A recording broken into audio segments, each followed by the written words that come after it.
Hello, boys and girls, this is the King, and welcome back to the podcast. Now, it's been a while since I've done one of this, but today we have a fantastic cast of guests who make this episode just so worth it. I'm going to let them introduce themselves one by one. First on the list, we got Paulie Esther. Paulie Esther, welcome in. Thanks, King. Appreciate it. Thanks for having me back. I missed the last one because I was on vacation in Florida, but I'm glad to be back for this one. I am the worst killer here on the panel. That's all I'd like to say. That's a fantastic introduction. I think we were all waiting for more, but that was... Oh, I thought you were going to keep going. I was like, oh yeah. We are just catching up to his brilliancy. Aaron, next on the list. Please be very welcome. Hello, I am a Survivor main and I've been playing the game for over 3 years. There's not really much special about me, honestly. Otz is also here, and he told me that he picked up this year about 2 years ago, to the date. And he played it a bit casually at the beginning. It was a gift from a viewer, but he's grown to love it, and he's very happy. And last place will be for Monto. Monto, do you need an introduction? Self-proclaimed Hatch King. I guess everyone calls me that now, so... All right, and we got a host too. Who's this guy? I'm King. I am the real King. I'm the real Hatch King. We're here to take Monto's title. So yeah, King meets King. Thank you, Otz, and that's why that man has 800,000 subscribers, because I can't do any intros. But welcome everyone. It's lovely to have you all here. And we have an interesting set of topics to talk about today. As Otz mentioned, it's been about 6 months since we did the last podcast, and there's just so much that we had to interpret and do with Dead by Daylight, obviously with all the chapters, and then we going to Comic-Con. There's just been so much. So we're finally here, as Otz mentioned as well. We have an amazing panel of people. We're going to be talking about a bunch of things. Everything and every key point is going to be on the right-hand side of this video. You're free to click on the timestamps and go to whatever part your heart desires. It'll also be in the link in the description. Everything will be broken down for you guys there. But welcome everyone. Thank you all for joining us. Sorry I messed up on the intro a bunch of times, but here we are. We'll jump straight on into it. Let's start with chapter 14, the most recent one, Cursed Legacy. This featured the Oni and Yui. This was one of the chapters that, in my mind, the developers had to do really well with, considering chapter 13 previously featured Stranger Things, which was their biggest chapter to date. So what are your general opinions on chapter 14 and the Oni, Yui? Not specifically like if they're weak or strong or anything like that, just general thoughts on the chapter. The table's yours. I think it's the best chapter that they've had yet. I agree. I've been playing, as I said, for 2 years. So I started with the pig and played every DLC on release since this on my hands-on first best DLC.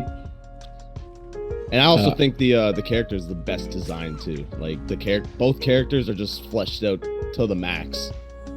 And they've been they've had this character in the works since the Spirit, so they already knew what they were doing before they even released the Spirit. Yeah, I always thought that the Spirit chapter was one of their strongest ones that they had. So to see them build on this and extend the lore and come out with another character equally as impressive, I thought it's a really good DLC. Yeah, I love the chapter. I like how much detail Oni has, honestly. It's just so much detail in him. We were talking about that. I honestly believe that they never did continuity in their chapters. They never had two killers from the same universe or area, because it would be hard to keep the consistency, but they just nailed it.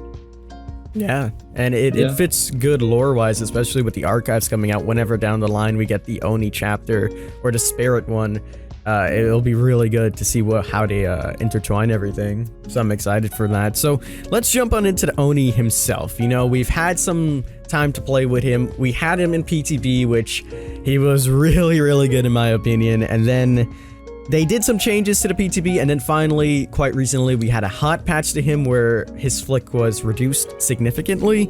What do you guys think? Is he weak or strong? We got some killer mains here. We also have Survivor side of things. What do you guys think? He's definitely still amazing. He's still top 4 in my opinion. So I didn't use the flick as much anyway because I usually got up to them before they got around a corner, but he still comes out of his ability really fast, so you can just chase after them after you stop using the ability. Yeah. I haven't played him since the nerf, but I think he's still strong when used correctly. I don't know about you guys, but when I played him on the very first PTB, I had the impression that if the flick wasn't as ridiculous as it was then, and they tweaked him a bit, that he would be like on a really, really sweet spot. And they did just that for PC, and it didn't feel like he was like unstoppable at all. Like I don't think this hot fix was necessary. I think the developers are trying to achieve consistency between platforms, make every killer as similar as possible between PC, consoles, and so on. And that's why they just removed the flick, because they never intended it, even though I think it was objectively a good feature. Now that they reduced the angle you could flick it. So I'm not feeling too hot about it. I always tell my viewers, I think they're gonna unpatch it somehow. It's as if they removed the like 80% of the curving on Billy. It wouldn't feel right. That's at high level, that's like the source of you winning games against good survivors, because you're gonna use that one power in a chase. I'm not sure how I feel about it. I think he's in a good spot. I mean, not that the content creators represent the everyman, but you know, I've seen video from a content creator that says 54Ks in a row with the Oni. So that was pre-patch though. That would be Scott. Yes, and he did that like with the flick. Yes. So maybe that demonstrates that the patch was a little necessary. Well, to be totally honest, no, I'd say because Scott had he had like 34Ks with speed limiter Bubba, so I mean, like I said, it's not really saying much. He doesn't represent the everyman who's out there playing, or you know, every person who's out there playing their experience, because he's a high level player. If we admit that there's a problem with that, if we admit that there's a problem with Scott getting 50 games where he, you know, he either 4K'd or got the hatch. Problem.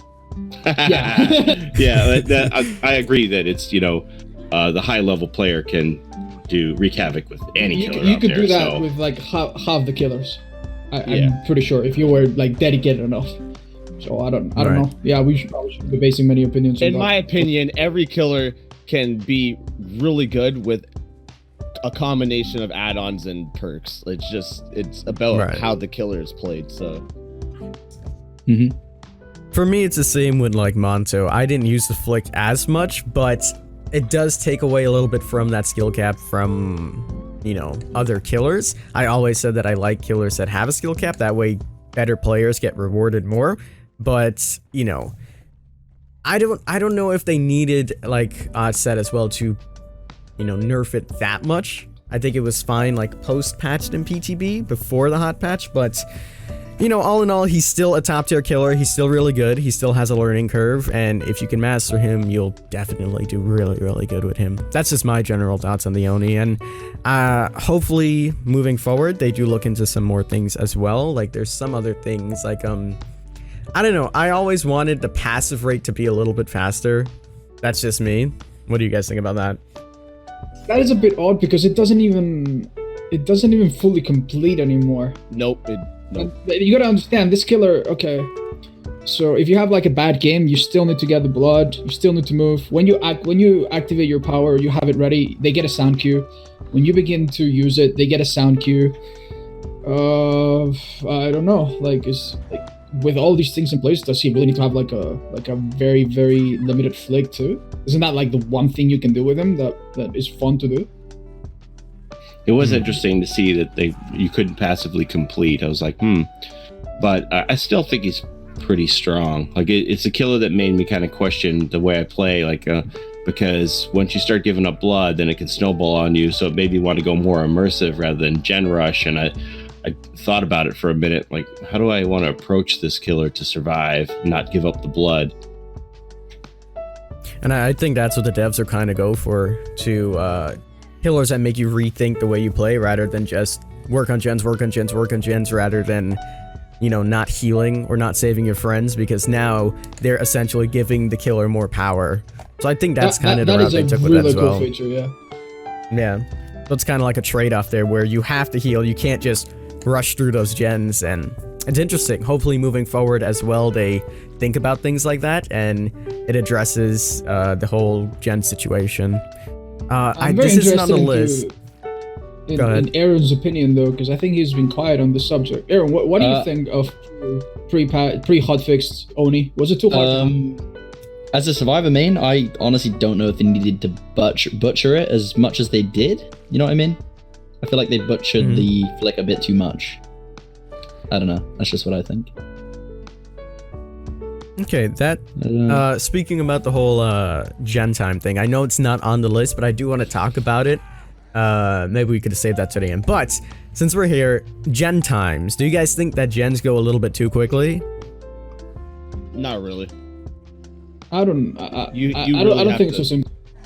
Yeah, it's not simple enough just to be like, do gens go quickly or not. It's really about the player. If you can snowball, or if you can put pressure on the map as much as possible. Like, it's all about knowing or anticipating where the survivors are going to be. So if you know they're going, like, usually at the start of the map, there's usually someone that spawns around you, but most of the time they spawn pretty far away from you. So if you can discern where they are at the beginning of the game and just kind of go off from there, then it's not that hard to keep the gens from being done that fast. Right. And now we have the introduction of more and more perks to help with that. Corrupt Intervention, Pop Goes the Weasel. It does downplay a lot on Ruin, though, especially since it gets cleansed so quickly. People are starting to find alternatives to it. I know True's also been doing something where instead of worrying about gen times, he applies pressure with healing. So it's interesting to see things like that as well. Yeah, I had a couple discussions about this recently on Twitter and on Discord about the Ruin, because when you go into a game, it's almost like most of the time you expect Ruin, and if you don't run into Ruin, it makes you think, okay, so what are they going to do instead to try and stop gen speed, because Ruin is meta, right? So I've had a lot of post-game chats where people complain Ruin only lasted 20 seconds, yada, yada, yada. And then I had thought, well, what if you couldn't cleanse Ruin for a certain amount of time? Monto talked about this too. Like if you had little entity claws that would come up and protect all the totems for a certain amount of time, first minute of the game, whatever they would decide is balanced, so that you couldn't just instantly break Ruin. And then I've had other people say, well, that's the risk that you run when you have a hex. It's high risk, high reward, and it could get instantly busted, and that's just the break. So I don't really know where the balance is. And again, I would say that between my experience with a coordinated survive with friends on comms instead of average people who are random cowering in corners, gen speed isn't as important for those people who are cowering and hiding compared to people who are on comms who say survivor, killers on me, keep doing gens. So yeah, it's wide open. I don't really know what the answer is. I feel like they think it's in a good spot right now. And when you look at the kill rates of killers, they seem like killers are still doing okay. I have a bit of an issue, actually, now that you mention it, with both of those things. But the first one I would like to address is the Ruin gone in 20 seconds. I play a lot of Trapper, and my style is a lot of the times I just like to gamble. I just like to leave survivors alone, set up a bunch of traps, and literally give up 2-3 generators, right? And I do that with Ruin, and I do it without Ruin. I don't think people realize just how strong Ruin is in a situation like this. In a situation like this, when you're not chasing anyone, or you're only chasing one person at a time, Ruin is affecting 3 people. And even if it takes them 20 seconds, that's 20 seconds that they haven't done one generator together with a toolbox. Ruin stops multiple people from stacking on generators effectively. If only a single one of those people doesn't hit skill checks perfectly, they're all going to regress, and you're eventually going to get there. Even the worst Ruin, even Ruin gone in 15 or 20 or 30 seconds, which can happen, is still better than half the other perks in the game for killer. So that's why I feel some people feel it's so necessary. It is a good perk. Like there's games where, even me with small game, if it's a certain map, multi-level, I can't find it, that can turn the tide if I can't get that Ruin out, if I'm playing with people who can't hit those skill checks through Ruin. Yeah, the way it just affects the average survivor. We're not talking about tournament level survivors who will power through anything, but the average survivor it's almost like going from a 4v1 to a 3v1 at times. There's just so many games if you play enough where you're like, I did so badly. It took me so long to chase this guy, and it took me even longer to down him. Why am I still at 4 gens? And it's just because of Ruin. And if you play Survivor 2, it's the same thing. You play solo and you're like, I've been looping this killer for 70 minutes now. Why are gens not getting done? And it's just not. Yeah, I could definitely go back and forth on it either way. Like, should Ruin have an extra level of protection to start the game or not? You see a lot of killers who just go straight to the Ruin because they want to know where it is and see if anybody's on it. And a lot of times they give away the position of it because they do that and they want to check on it. Unless you're somebody who is a trapper and can protect it. Wouldn't that make the bridge even bigger between people with no Ruin and people with Ruin? It would basically mean that every killer has to run it now. Now you have some alternatives, or at least you can power through it. But I feel that if we go out of our way to protect a perk that is so meta-defining already, it's just going to make it worse. Then more people would run it because they would feel like they have this insulation from the instant loss. Yeah. Yeah, like I said, I can go either way on it. I don't know what the best answer is. Yeah. What does everyone else think? Yeah, what I do you mean, guys gens think go about fast with 4-man Survivor friends. They're gonna go fast against any good team. The Ruin's good, but I thought of another way to slow down gens. I thought they could add something like a switch for a generator. It literally takes like 1 second to flick, but it spawns on the opposite side of the map from the generator that it's attached to. So you have to go across the map, flick a switch, go to then that gen, so that would slow everything down at the start, right? So you wouldn't depend on perks, that kind of stuff. It's pretty interesting. And the killer wouldn't be able to defend it because it's not like a totem that you have to cleanse or anything. It's just like you just go, touch it, or step on it, and bam. Yep. Yeah, that could apply to say 2 or 3 generators by default. I honestly don't see why that wouldn't be a great idea. Aaron, you're hired. Please. All right, so let's move away from that now. Let's talk about the doctor changes. So the doctor, in my opinion, I don't know how it is for you guys, was one of those killers that I don't like playing as or against. I don't have much fun with the doctor, as in the red ranks you kind of suffer with him. Now, we did have some description updates to some of his add-ons, and confirmed on the most recent developer Q&A stream, we had some more information about the Doctor's Blast. Essentially, you would have this blast in which your heartbeat will put survivors up a tier, and this happens every 60 seconds. There's no longer a treatment and punishment mode. Instead, it will just charge up passively, and every 60 seconds you can use it. We also had the introduction of some new add-ons. We now have the Iridescent Queen, which gives you reverse skill checks, I believe. And there was also another one in which you get a static orb, and if you touch another survivor while having this static orb on you, they will also scream and tear up in madness. So, do you guys think that this is a good change? Obviously, it's on paper right now, so we can't give a full opinion on it because we haven't tested it out. But what do you guys think about the upcoming doctor changes in 14.5 mid-chapter patch? So, the blast is just passive now, or do I actually have to use it? You still have to use it. Okay. It's like Freddy's teleport. It's got a cooldown. Yeah, I was gonna say, if it was passive, then I can kind of just gauge how long to just hop in a locker or some shit like that. But yeah, it's gonna be like an EMP pulse that you hit with a button, and then it has a 1 minute cooldown for it to recharge, and it's gonna zap everybody within your terror radius. And then how do you tier up people when that's not happening?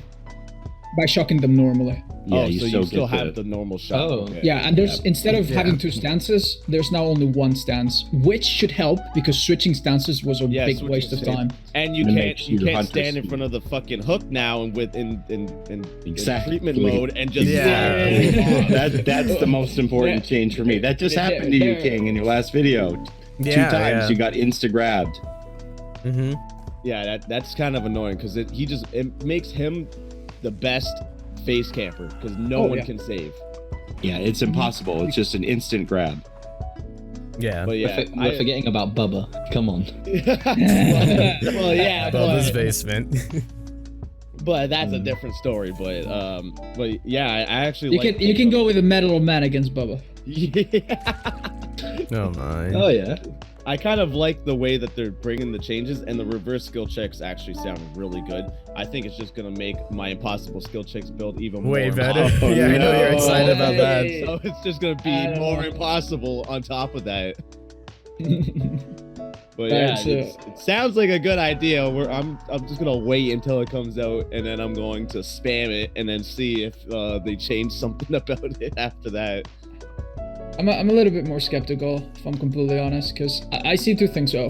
First, so far the changes that they've been doing lately to all these existing killers have been moderately good. Like there's some reason for optimism. Legion changes, not super amazing, but all right, right direction. Nurse changes, I think almost everyone is happy. Would you agree with that, or am I the only one? Yeah, no, I'm fine with that. And Freddy changes, I think we're almost all positive that he's in a better spot now. Now that they nerfed it a little bit 100%. from what they had before, because he was a little overkill with like a slowdown Freddy build where you could it would literally be a 20-minute, 25-minute game. But if you guys have noticed, like the things they're going for, they want this consistency. Old Freddy could see auras of people at all times when they were asleep. No other killer could do that. And the current Doctor can passively make people scream with his terrorities. Like no other killer can do that. They don't want these unique things to each killer. And I have a feeling that these changes are just to make every killer be a little bit more in line and be a little bit less unique, just to ease players into the game. Yeah, and also just to play them in general too, because if they're too different, they're not going to want to play them.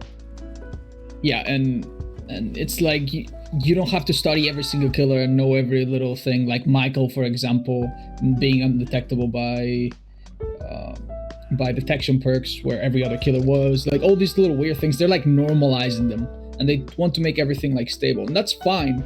But the issue I have with this rework is that it's not addressing the thing that hurts a Doctor the most, which is the fact that he's shocking, which is his main ability. His main ability is to shock people right at windows, pallets, deny them of like pallet camping and so on, and then get a hit. That's like the one thing that makes Doctor good. If you watch a good Doctor player, that's what they do. They know exactly where, how, and exactly the way they should shock to deny a survivor from like a critical pallet or a window. And they haven't talked about this at all. So is it still going to be like a long charge and then long wind up animation and then the hit, like the ground lights up, and then they still take a second to scream, and then they still go through the window even though you just shock them? Because Doctor feels so frustrating at times. Like if you play him super tight, or if you watch someone who does, my personal favorite is Archdruid Dre. He's a really, really good Doctor, and you can see him play, like, do this insane shocks through walls and stuff, and because the game is just not having it, he pulls the perfect shock and they still just wall the window, and you can tell just how frustrating it is. I would like for Doctor to feel a bit more smooth, and maybe without two stances, that's what will happen. What do you think about it, Aaron? He's Hunter speed when he's in shock mode, right? Yeah, he's a bit slower.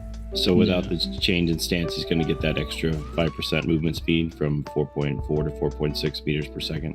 But we don't know that, because there's killers like Freddy that use their power and they don't slow down at all. Like as a Freddy, you just put snares and like you're still moving, and same with Ghostface, right? You go Night Shroud, you don't lose speed at all. But then there's things like Pig. She crouches and she moves at snail pace, and there's things like Doctor and Clown, when they release a shock or release a bottle for like a second, they just slow down so much it almost removes the entire point. People remember when you used to have the reload bug with Clown, where you'd put on both add-ons and just reload constantly and you'd go super fast? That might have been the only time the Clown was good. Yeah. So sorry, Aaron, what were you going to say? You play a lot of Survivor. Yeah, I've never really played Doctor, but it could make him a bit better. I don't know. Honestly, it's really easy to win against any Doctor because it's just not a good killer at the moment. So yeah, I can see a buff being good on him. He doesn't strike a lot of fear in me. Yeah. Well, I'm excited to try that out. We should be getting that sometime next month, maybe mid next month. So excited to see everything about that. And let's move on to the next topic. This is a very interesting one, as it's been spoken about for a very, very long time. Disconnecting punishments. We finally seen the first instance of the disconnecting punishments. Similar to many other games, if you disconnect, you will have a timer in which you cannot find a game. The more you do it and the more excessive you get with it, the harsher the penalty is. We had the first wave of this a couple days ago. What do you guys think about this? Is it good? Is it bad? Do you agree? Do you disagree? How was the first wave of it? I'm genuinely super interested to hear what you guys think about this. I kind of think that the stacking punishment is okay, but with time, it's like some people disconnect because the game just isn't that stable sometimes. So you just disconnect and then you have to wait, and then basically if you disconnect again in that same day, you're going to end up getting a 5-minute, 10-minute, 15-minute. And then what Paulie was saying, someone had like a 24-hour penalty, and even after the test was done, they still had their penalty that they had to wait out the entire time. So it's kind of a little hectic. But in my opinion, I think like maybe stacking up to like 10 minutes is okay, and maybe take away blood points too, because everyone needs blood points. So if you start taking away 50,000 blood points first one, 100,000 second one, 150,000 third one, and things like that, then it would kind of make people be like, oh, I'm losing a lot of blood points and I'm kind of wasting my time playing the game and I'm not gaining anything out of it. I should probably stop disconnecting for a little while. But if you spend all your blood points before you played the game, are you just going into debt? Negatives. You're going into negatives. Is that going to make you want to come back to the game if you have this outstanding debt? Stop disconnecting then. They could just make it so the blood points you get that game go to the killer. You know? that would be a good one, actually. That's interesting because they're already doing it because they want to deny the killer certain satisfaction. So if they know, now you're just giving the killer more satisfaction. Give all the blood points to the killer. Give all the blood points to the killer. Let's go. Are you completely lost? Are you telling me that you're gonna incentivize people to use like every little fucking thing so everyone disease and they get like 3 times the blood points? Oh yeah. I'm gonna get 4 men survivor friends. Yeah, no, Odds is right. Into my game. But you know what? I thought it was I'm gonna farm me blood like points. 10 seconds until I realized, wait a minute. I'm gonna get all my paid actors to feed me their blood points. Yeah. I don't want to give anybody ideas, so I don't want to say things you could do to incentivize people to DC out of the game. So yeah, you're right. But yeah, I think they should still lose some blood points, in my opinion. That's like the currency of the game. So I think losing blood points or losing the ability to gain blood points in a match would kind of be a good fix too. I've heard that argument as well. I think it would be good, but I think that it needs to be like a very severe punishment on blood points, because you can still use the shrine to get yourself like what? 200 something thousand points, 150,000, and then if you use the higher one, some more, and then you have the archives now, which gives you about 60,000 in tome 4. So you know, a couple of those challenges will get you out of debt clean. So if that's something, or if someone has all of the perks for everybody, or they just don't care about blood points, it's something that they could add on as well, as you mentioned. But I do think it needs to be a little bit severe if they are going to incorporate something like that. I mean, as far as the blood points go, people are giving up their blood points to DC in the first place, so I don't really know how blood points can be a disincentive, because you already sacrificed. Well, that's why I mean, points. like you lose on top, in the game, you lose those blood points when you DC, but you lose on top of that more blood points. Yeah, if you wind up going into debt or prison for blood points and DBD, I don't know if that's gonna encourage people to work off their debt. I'm in Dead by Daylight slavery. I got to work off my blood points. Okay. Just give DC survivors a dunce cap. Yeah, dunce cap. That is the most satisfactory thing to have. I think I would DC just to wear the dunce cap, though. That's a pretty cool cosmetic. Look at my exclusive cosmetic. Yeah. It's funny, we actually don't know what that dunce cap still does, because Matthew Cody did mention something about the teacher files when I interviewed him at Comic-Con. He still said that there's something to do with the teacher files. Matthew, if you're watching this, we need to know what is up with the teacher files. I wasn't with the Oni chapter, so I don't know. We thought it was gonna be the dunce cap for DCing, but it wasn't that either. So I don't know. Maybe it's hidden somewhere. Who knows? Mystery. There's gonna be Paul, you got to make a theory on it right now. All right. We'll see you later, All right. guys. Bye. No, after this podcast, Paul, you have to. I do you to have tell one me thing your- I want to look at that I thought of and I hadn't checked yet. I'll let you know later. Yeah, you're gonna have to tell him about your super secret theory that you told me last night. Oh, the identity, the entity? Yeah, that's... Yeah. I think we've nailed that. We'll talk about that after. Anyways, let's move on forward about ranking changes. Now, it was suggested on the 3rd year anniversary developer stream that they were going to look into individual ranking for killers. This was something that was suggested because so many people were asking for a ranking overhaul. I know Monto has been asking for a long time for ranking rewards as well. Hopefully that is something that is going to come as well in 2020. So essentially what they want to do is have individual ranks for every killer. The more you play a certain killer and the better you do with them, the better your rank will be with that specific killer. Because a lot of people are saying, okay, if I was rank 1, well, let's say I played a nurse all the time and now I'm rank 1, but then I go to a character such as the Trapper and I'm not so good at the Trapper, I can't learn the Trapper because I'm playing against top tier survivors. Now, this does bring about some problems as well as some of the more meta killers that, you know, always consistently do better, such as Spirit and Freddy, who have some of the highest kill rates in Dead by Daylight. You'll see them more than ever in the red ranks because of this. What do you guys think about individual ranking? And do you think there's a better alternative to it or any tweaks you would make to make it better? Okay, I'm gonna be the first one to say that even though it sounds really cool, there's a problem that I don't know how we're gonna fix. Sure, if you're a great nurse, you're not gonna be a great, maybe, Trapper. But if you're a great Michael, you can be a perfectly good Wraith. And it doesn't make any sense that if I'm a rank 1 Michael, I get to play against rank 20s if I play Wraith. Because, you know, they're not that different. So how do we solve that issue, number 1? And number 2, I think the more elegant solution would probably be to normalize the emblem system for each killer. And I think that's what they were trying to do. Like, judge Trappers against Trappers, judge nurses against nurses. It doesn't make any sense that a killer like Legion that can stab you 16 times gets 16 times the points that Michael does if he just, or Billy does if he just hits you once with a chainsaw. I think that if they normalize those points so that if you play every killer you have the same chance to do well in the emblem system, that would solve most of the issues. Yeah, that's a good idea. Because basically, like what you said, an M1 killer is an M1 killer. You're gonna be good at other M1 killers no matter what rank you're at. But at the same time, they just need to make it so that it's actually hard to get to rank 1. Like, I know they did that before. Yep. But I thought it was actually a really good way they were doing it, where it was actually really hard to get to rank 1 and keep that rank 1 status because you had to work your ass off to stay there.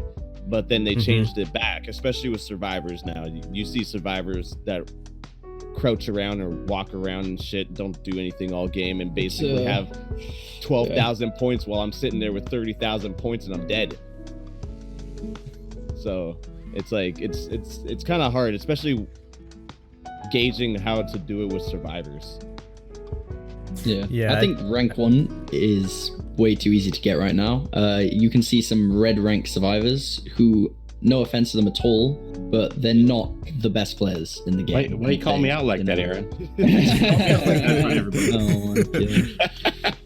Sorry, go ahead. But yeah, I think it's way too easy to rank up to rank 1, and I definitely agree with Monto. They need to make it much harder to rank up and add rank rewards, 100%. Oh yeah, I want to feel good. I hit rank 1. I want to feel good when I'm on stream. I want to be like, hey, look at my rank. Are you guys rank 1? No, you're not, because you fucking suck. But but I can't do that because everyone's fucking rank 1. Everyone and their moms are rank 1. So I'm just sitting here like, oh, I'm nothing special in the. I've seen a lot of survivors in red ranks that still play like purple or maybe even green, where they're just tossing pallets, they don't loop tiles right, and I always question, are these guys really rank 1? And then best behold, they are rank 1. Don't you guys have games like that where you're like, guys, okay, this must have been a bad matchmaking, them all must be rank 17. Yeah, and they're all rank 1. I'm like, what? The And potatoes I do are think- everywhere. Yeah. I do Of think which if I am they one. And it honestly makes playing solo Survivor so infuriating because I'm sitting there Oh yeah. doing so much, Yeah. and I see this Claudette or Meg walking around the outside of the map, and I'm sitting Hey, there you leave running Meg around, alone. like, I will bring this killer to you, and I will run away and let you die. I swear. So many times I've seen Monto in the video go, "What have you been doing all game?" Exactly. I think it does bring a good point as well for rank rewards, because the argument a lot of people would make is like, well, why would I sweat to get to rank 1 when there's no benefit? And I think now, especially since we have like these charms now, I know we spoke about just give a cosmetic every season.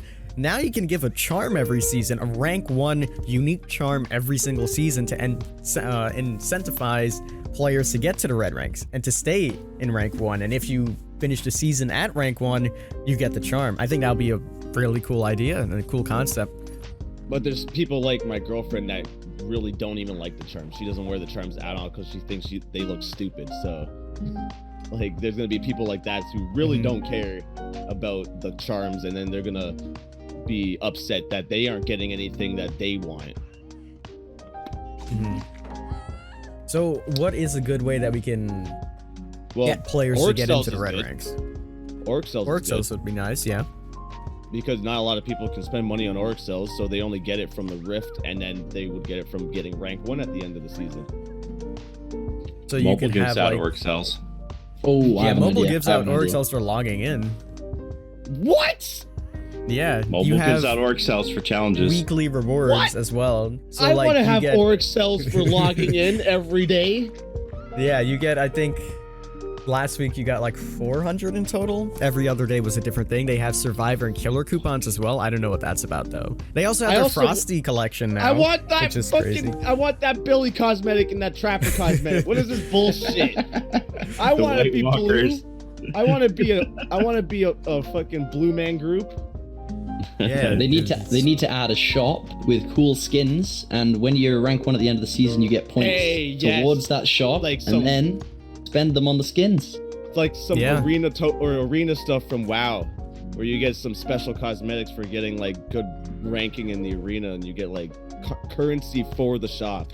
That's Mhm. actually good. I So like that what if idea. you did it like Hallowed Blight, where there would be a paid skin, but you could get a rank 1 reward currency that you Token. could use towards some of those paid skins? Would that be enough?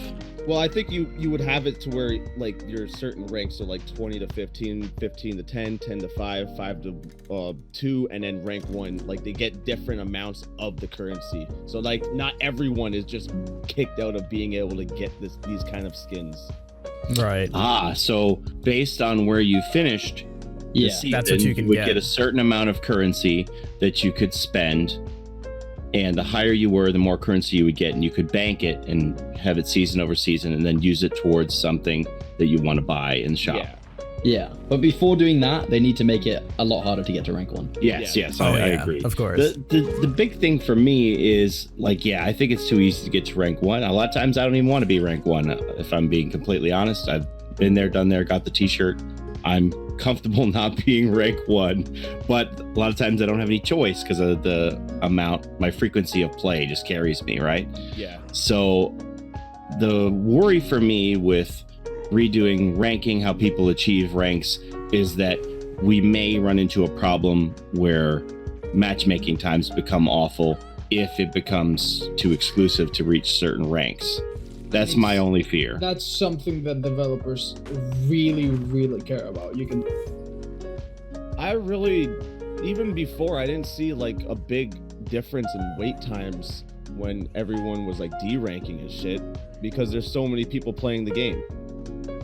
I guess I'm just in a good region, so I think we are in a good region. I have seen people complain about like 40-minute wait times when it was at its worst. I where they feel just so redone guilty ranking. about that.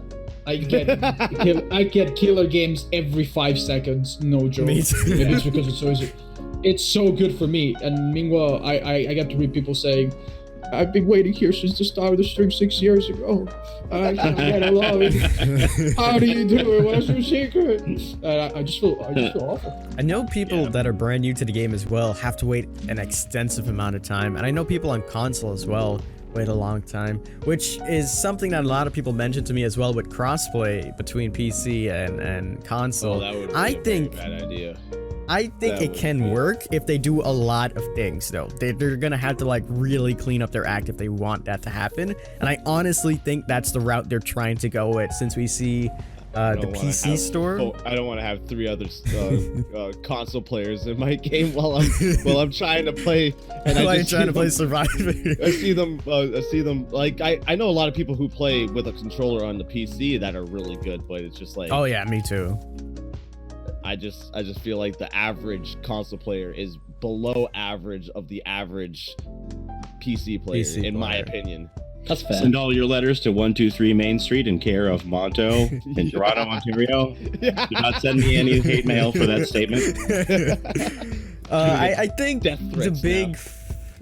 big factor of it is optimization, 1, and 2, just playing on controller and not being able to play mouse and keyboard. I made a video talking about this on how they could potentially get it to work if that is the route they want to take, where they would have to allow console to have mouse and keyboard compatibility, as well as a consistent 60 FPS, which I know on like the newer consoles they have that, and now we're gonna have what, the PS5 and whatever, Xbox X, whatever it's called. You mean the Xbox fridge?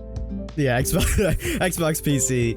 So if they iron out a lot of the issues, I think it can work. The only thing that I think will be a little bit difficult to fix is the balance, because we know that there's different balancing, different kill rates on console versus on PC. And I'm not sure if that's because of the compatibility issues or the frame rate issues or what the source of the issues are, but it's something that won't happen quickly, and I think it can be done, but it'll take a very, very, very long time if that's what they want to do. That's how I feel about it. All right, let's see. What's next on the list for us to talk about? The biggest issues of Dead by Daylight right now. So the way we're gonna set this one up, I'll go individually and someone can just name out the issue, and then we can have a discussion on how we can solve it or if it's an issue at all. So we'll start from the left. Paulie, you're up first. What's the biggest issue in Dead by Daylight for you right now?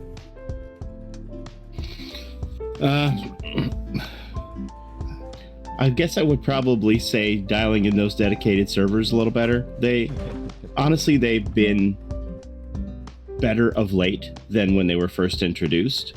I don't know if it's just that I'm getting used to them or expecting, them to react in a certain way, but I do believe they have improved. I don't know that they have delivered on my expectation for what I thought they were going to be. I think they're, about to the point where when we were playing peer-to-peer, where it was like yellow ping expectation kind of thing, you know what I mean? Right. So I'd like to see that dialed in a little better. I know they are working on it.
No, even in solo That- queue. that's- Even in that's- solo queue. No, like when like you have teammates that are survivor friends with their buddies that are ranked 20. You're both right. You're both right. Yeah, it's both of those. People pairing up. It's both people pairing up and then bringing their low rank friends, which I think has also made queue times awful for low rank killers. Yeah. Because if there's a rank 20 and a rank 1 and a rank 10 and a rank 1 and a rank 20 and a rank 1, that's only rank 1 lobbies.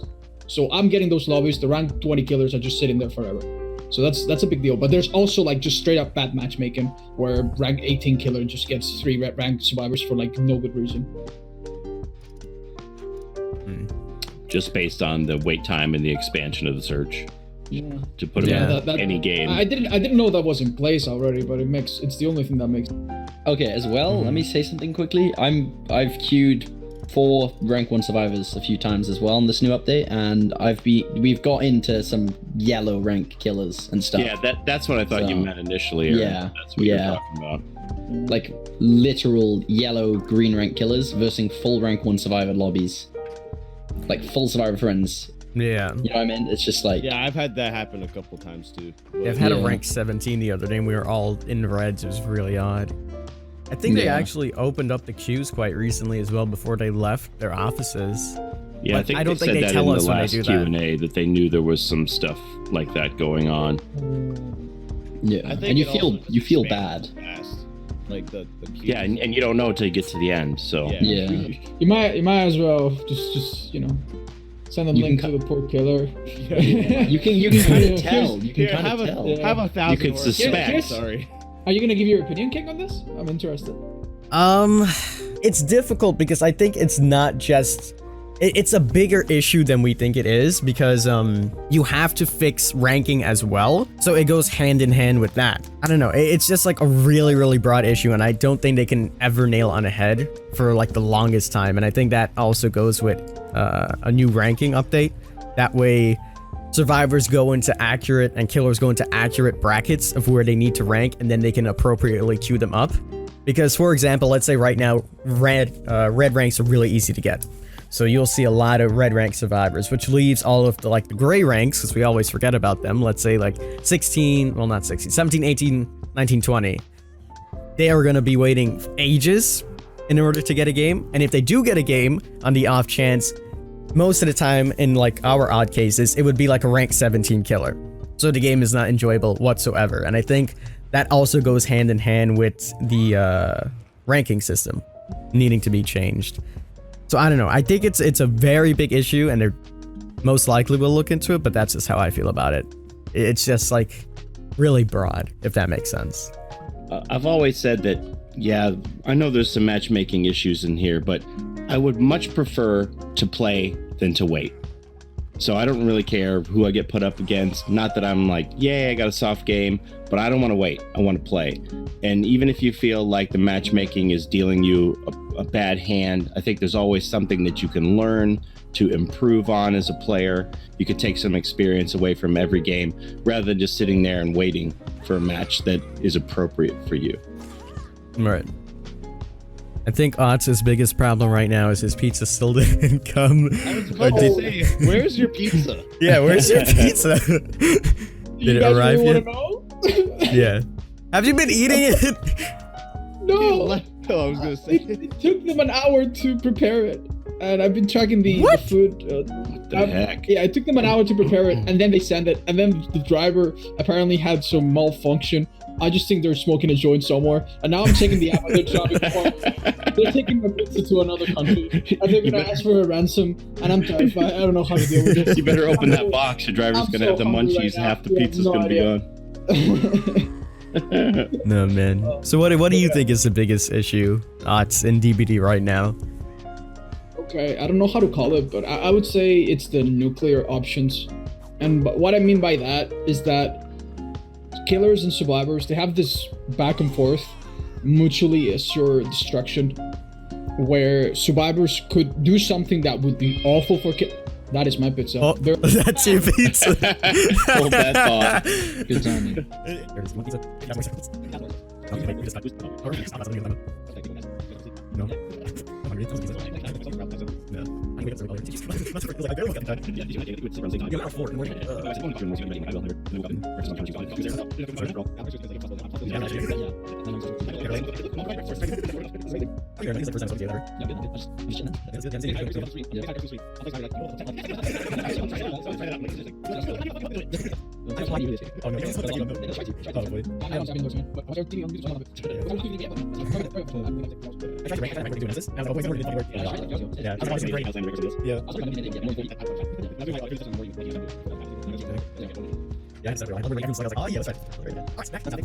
Otz finally got his ransomed pizza. The nuclear option. What's that about, Otz? Oh, no, it's pretty good. Sorry. Like, I finally got my pizza. I'm eating. Sorry, like, if I didn't buy into this, I would have died. What I think is healthy for the game, and I think anyone would agree, when you're going into the game or you're like 10 seconds into the game, you should never have to feel like you've already lost and there's nothing you can do. So, as a killer, I wouldn't be like, oh, they used this map offering, I've already lost. Or as a survivor, oh, it's a Freddy with this add-on and ruin and pop, I've already lost. Like right now, each side has so many little things that they could do to make the other side's experience like miserable. I was watching a streamer that I really like called Coconut. He's a really good hunter. He has over 1,000 iridescent hatchets. Over 1,000. If that man wanted to, he could make so many people upset and ruin so many people for so long. And the only reason he doesn't do it is because he's a nice guy. But not everybody out there, not everyone out there is a nice guy. I don't want to go into a game, you know, crossing my fingers that the 4 survivors that I'm going against or the 1 killer that I'm going against is not going to be a complete dickhead.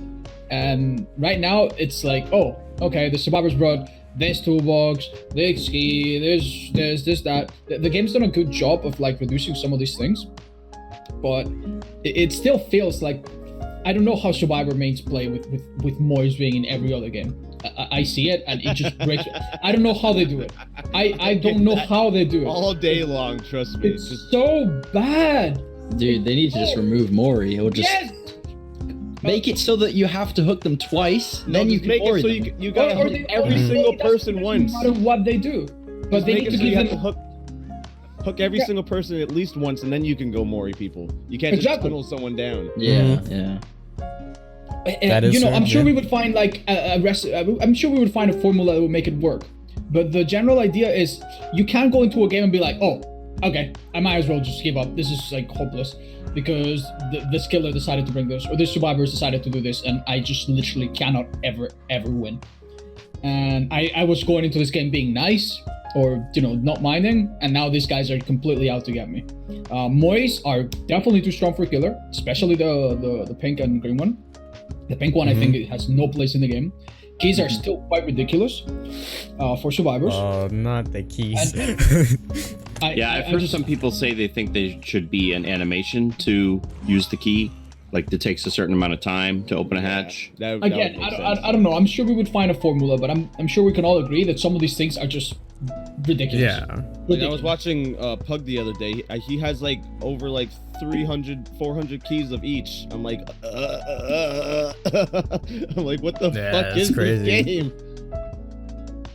Yeah, there's been times where I literally closed the hatch. Like games where 2 survivors are dead, 2 survivors are alive, and they're just literally just hugging the walls, hiding until one of them dies just to use the key.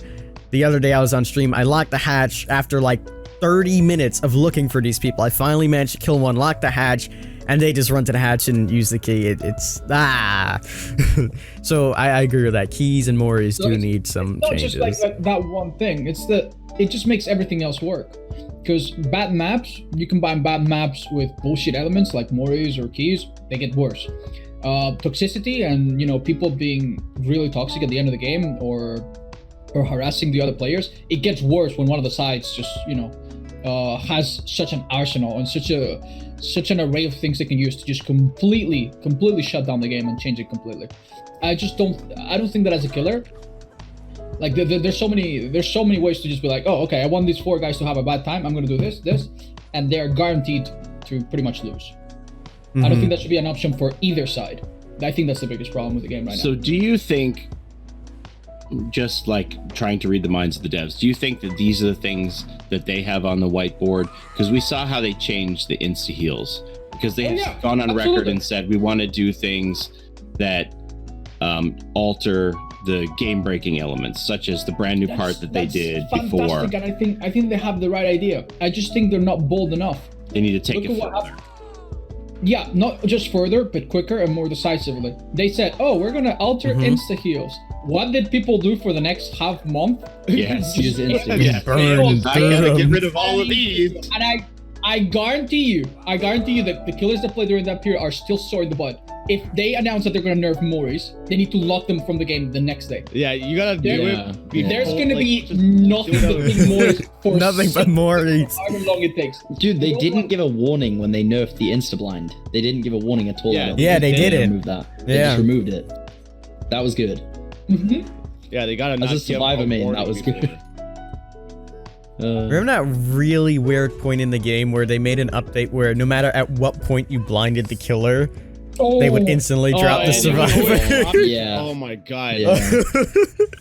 that was a time, man. That was a time. But yeah, I agree with that. More decisively about, you know, putting that hammer down on some of those things.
It's the last podcast of the year. There's only about a week left in the year or so. So DBD in 2019 introduced so much things. We've had the Stranger Things chapter, we've had the archives, we had the endgame collapse, we've had so much things that came out this year, and 2020 looks bright.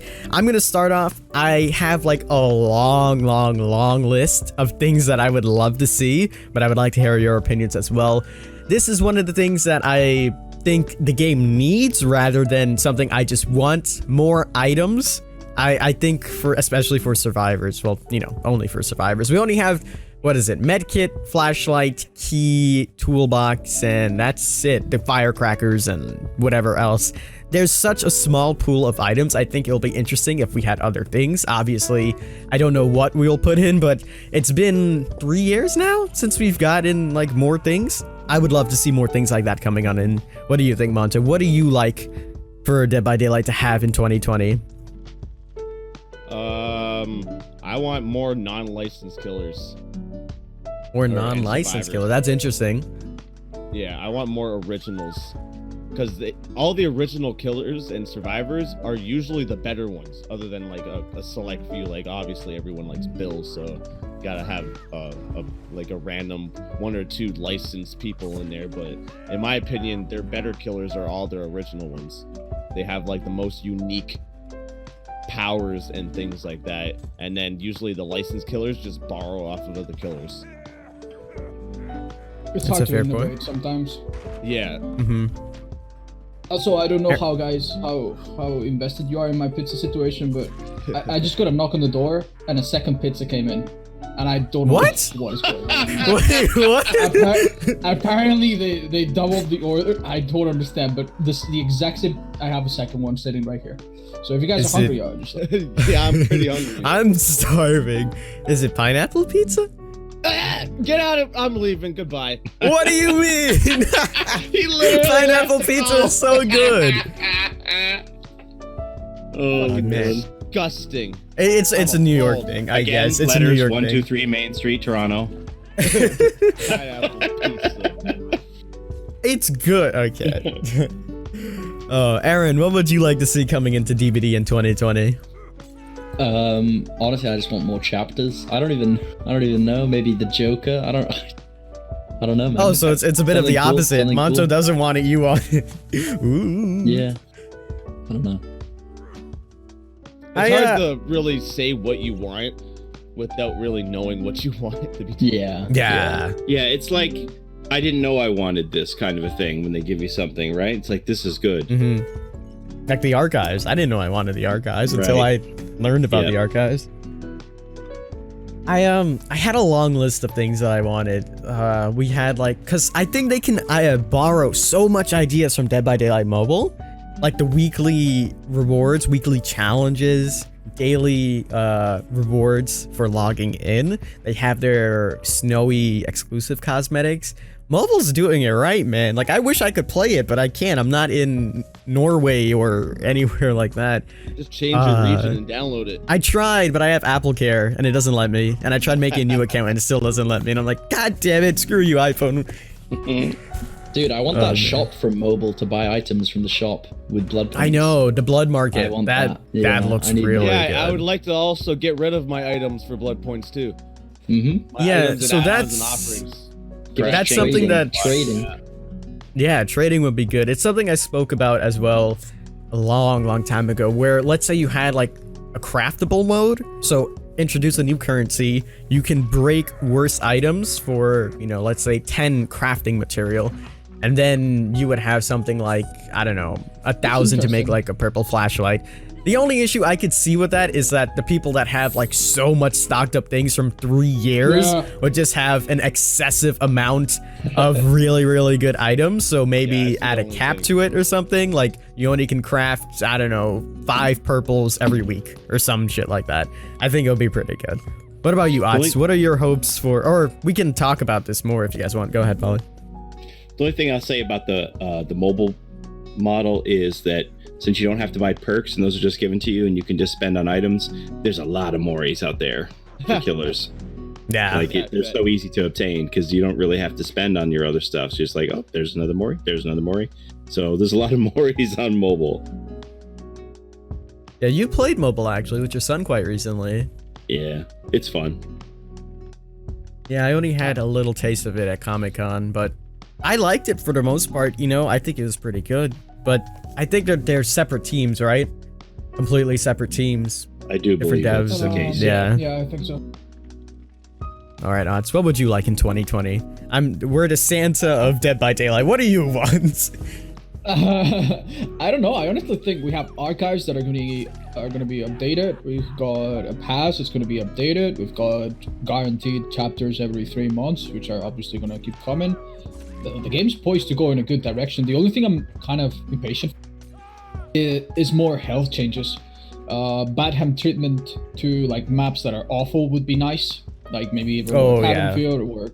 So like some of those quality of life reworks for existing killers, existing maps, and so on. I would love to see, like my dream state of Dead by Daylight would be I go up against 4 survivors or I go up against a killer and I see many different perks and I see many different add-ons and like almost every perk is viable. You don't see the same thing all the time. You don't see the single killer, the single perk loadout every single time. I would like, and you don't always thread the same maps. Like I would like everything to be a bit more normalized in that regard and for players to have more choice. So break the meta down completely and just everyone use everything. That's interesting. Yeah. I mean, we're gonna have an increase in the hook tech now. Thank you, Aaron. So There's that. All right. Paulie. No, we already. No, we didn't. Paulie, what would you like for Christmas in 2020? I'd like to see more maps, more iterations of the maps, like more Ormans, more asylums, like those locations that only have 1 or 2 locations, more maps. I think that'd be interesting. And that we've even, in some ways, we kind of regressed in that. Like, because did they even put that snowcat on Ormond anymore? When's the last time anybody saw that orange snowcat? I don't think it comes out anymore. Oh, and on yeah, I know what you're talking about. Yeah, the one little machine, that snow pusher or whatever that you used to be able to go up into it. I don't think it's there anymore. Never even realized that was gone until you just said that. Yeah, and then on the game map, they gave us that alternate tile on the game map, and that with the pig head hanging on the hooks. And now I think that's there all the time. I don't think you can get the other variation on that anymore. I might be wrong on that one, but I just like to see.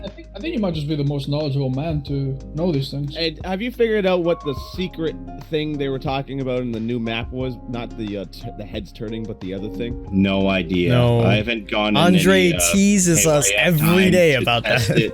And I barely play the map now that it's like part of the common pool. I feel like it has something to do with that middle statue. That's what I was thinking too. I don't know. There's some kind of a secret there though, but we don't know what it is. And it isn't the Jizo Bosatsu statues turning their heads. That's all I know. Yeah, it's something bigger than that. Andre, I know you're watching this. What's the secret? You got to tell me. So for you guys that don't know, Andre is the what would you call him? Level designer, I guess. And he puts in like all these Easter eggs. He's the guy responsible for a lot of the golden toolboxes, so we've been always poking some fun at him. Someone actually mentioned they should put a king crown and a Paulie name somewhere, and he was like, did you guys look at the new map yet? And I was like, what do you mean? No. So that's something else we gotta look for, Paulie. But yeah. And there's something that I haven't seen in Hawkins where there's a clue on where to find the golden toolbox. Somewhere in the map, with there's the a clue on where to scientist, find the golden toolbox, and they said when it's harder to find the clue than the golden toolbox. And I'm like, well, what does that mean? I haven't found the clue to tell me where the golden toolbox is yet. So yeah, I think Puppers found the other one, right? He was the first one to find the other one. It seems that there are alternate spawn places for the golden toolbox. Oh, that's cool. So yeah, it's I don't interesting. know. Very clever. But as far as the whole original versus license killer thing, it's hard for me to imagine what the original would be, so I lean towards wanting a licensed character because then I can think of what those options might be. But like I said, you don't know that you want something until you see it. Like when you see the Oni, you're like, oh yeah, this is cool, this is good, I like this. It's not a lesser creation compared to a licensed chapter. Well done. So they can do both, in my opinion, equally well. I'm just happy that we're going to have more archives, more chapters, etc., etc. Yeah, I think it's really good too that this chapter is considered one of the best chapters after coming off of something so big as Stranger Things, because it's hard to follow up on that. And if I'm quite honest, okay, I don't know about you guys, but as much as I love Stranger Things, I don't know if that was one of their best chapters, or even like I think it was very mediocre, if I'm honest. Yeah. Like, I love the theme of it. Yeah. I love Nancy, I love Steve, but I don't know if I could say it was one of their best chapters. Before that, I would say maybe The Spirit was really good. That's Agreed. about it. I legitimately don't understand how you can go through like 6 PTBs, God knows how many months of like month design, and still release 2 perks that I have never seen anybody ever use. Yeah.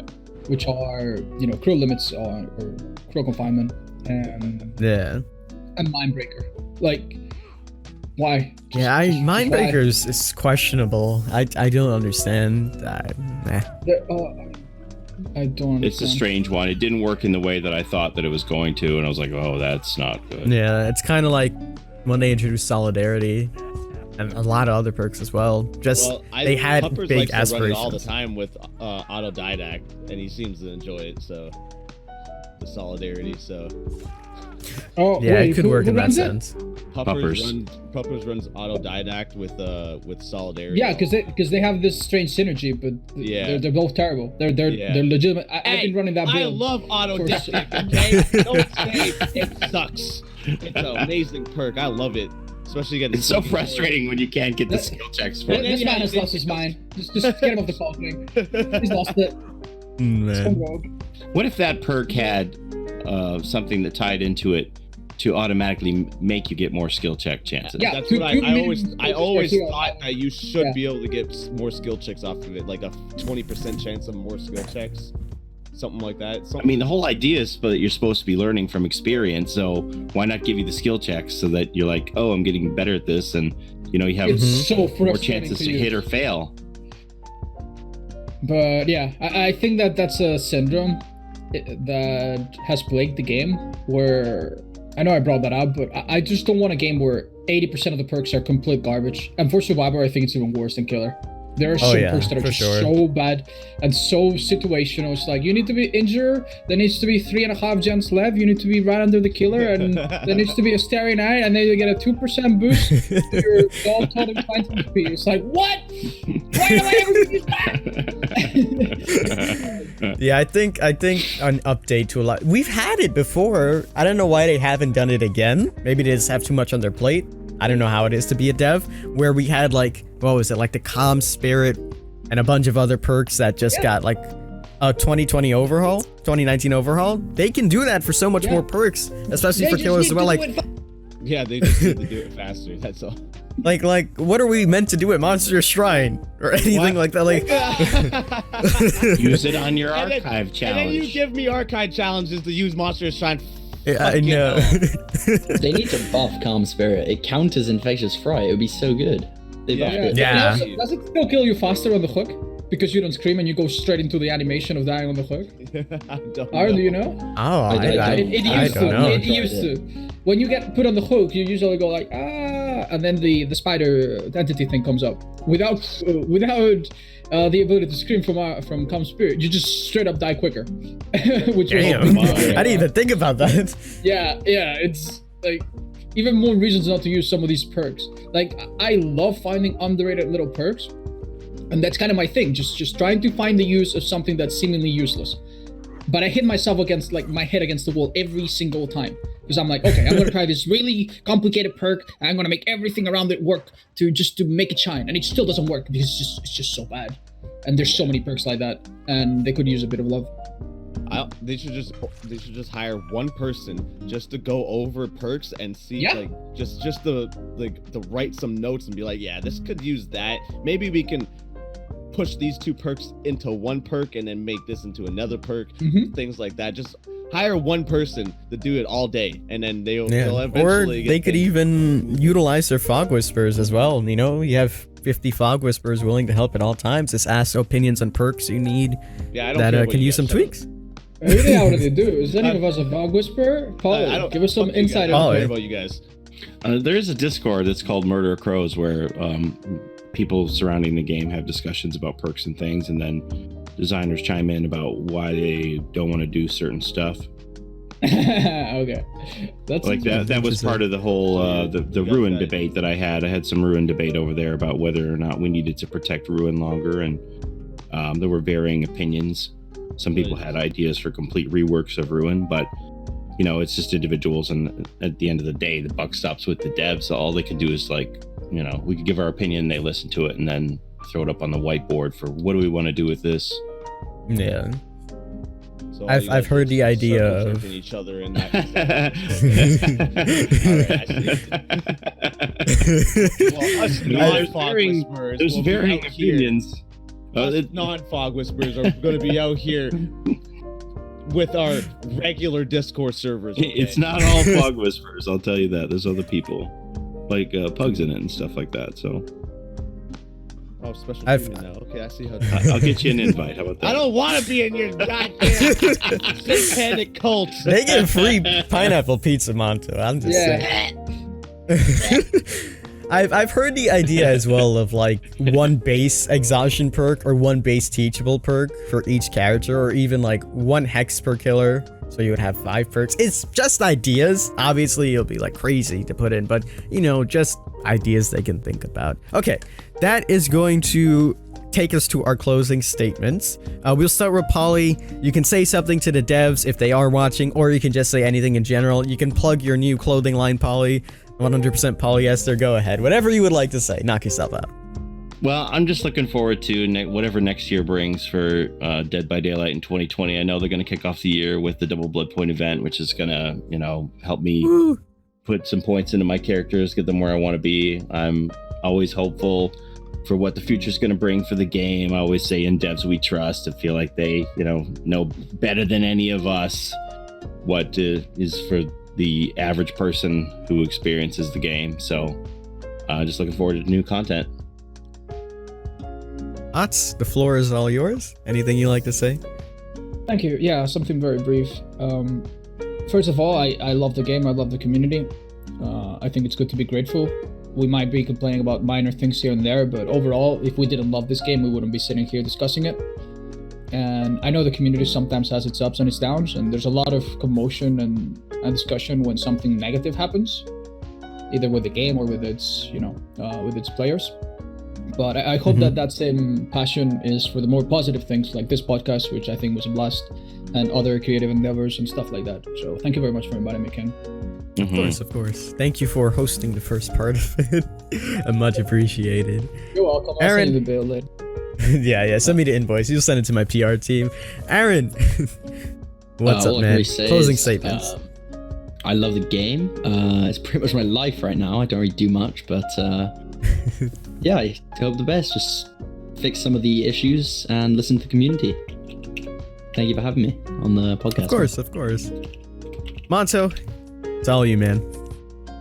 Everyone's already said a lot, but yeah, I enjoy the game too. It's basically my life too. I play it every single day, so I would also I forgot what I was going to say. I had it in my head all the way through until it got to me, and now they did a brand new rig for Spirit, so that Spirit can do all her weird movements and stuff. Give us new rigs for other killers. I don't want give me 4-legged killers or killers with like different appendages coming out of their body. I want variety. But yeah. Well, that is going to wrap it up for the podcast. It was a pleasure, gentlemen. It was really fun. We had a lot of interesting stuff to talk about, and I hope we can do it again. For me, closing statements, I'm excited for DVD in 2020. 2019, I went in with like a clean slate. I was like, I don't know what to expect, and it's been their best year yet. We've seen so many things, and I only know they're going up from here, so I'm excited to see what it holds. And yeah, that's going to wrap up the podcast. Thank you, everyone, for listening to it. Thank you to these fine gentlemen for joining me today. If you guys did enjoy, make sure you leave a like, subscribe, and comment what you guys think about it. As always, I'm the King. I tip my crown to you guys, and we'll see you in the fog. Bam, bam. Perfect.